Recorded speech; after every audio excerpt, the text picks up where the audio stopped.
সন্তানের মুখে চাচা সম্বোধন, এমন পরিস্থিতিতে খানিকটা অপ্রস্তুত হয়েছিলেন পাকিস্তানের অভিজ্ঞ অলরাউন্ডার ইফতিকার আহমেদ। আন্তর্জাতিক ক্রিকেটে দীর্ঘদিন ধরে পরিচিত এই ক্রিকেটার সমর্থকদের কাছে চাচা নামেই জনপ্রিয়।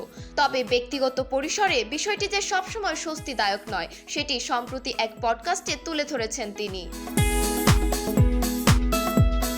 চাচা শব্দটি সাধারণত বাবার ভাইকে বোঝাতে ব্যবহৃত হয়, কিন্তু ক্রিকেট আঙ্গনে এটি প্রায় ইফতিকারের সমার্থক হয়ে গেছে। সাক্ষাৎকারে তিনি জানান, একদিন তার ছেলে বারবার পাপা বলে ডাকছিল, তিনি সাড়া না দেওয়ায় হঠাৎ করে ছেলে চাচা বলে ডেকে বসে। ইফতিকার মজা করেই ছেলেকে বলেন, প্রয়োজনে ভাই বলে ডাকলেও চলবে, কিন্তু চাচা নয়।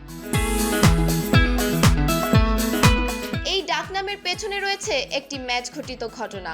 জিম্বাবুয়ে সফরে এক ম্যাচে তিনি বল করছিলেন আর ব্যাটিংয়ে ছিলেন ব্র্যান্ডন টেইলর। স্পিন সহায়ক পরিস্থিতিতে ইফতিকার মিড উইকেটে দাঁড়ানো অধিনায়ক বাবর আজমকে স্কয়ার লেগ ডিপে সরে যেতে পরামর্শ দেন। প্রথমে বাবর অনীহা প্রকাশ করলেও শেষ পর্যন্ত অবস্থান বদলান। পরের বলেই টেইলর স্কয়ার লেগে শট খেলেন এবং বাবর ক্যাচ নেন। সেই মুহূর্তে বাবর মজা করে মন্তব্য করেন, তুমি তো দেখি চাচা এই ক্রিকেট, যা স্টাম্প মাইকে ধরা পড়ে। ম্যাচ শেষে সতীর্থদের কাছ থেকে ইফতিকার জানতে পারেন তার নতুন উপাধির সূচনা হয়েছে সেই মন্তব্য থেকেই। পরবর্তীতে তিনি বিষয়টি ইতিবাচকভাবেই গ্রহণ করেন। তার ভাষায়, মানুষ অনেক সময় খেতাব অর্জনে বড় মূল্য দেয়, আর তিনি সেটি পেয়েছেন স্বতঃস্ফূর্তভাবেই।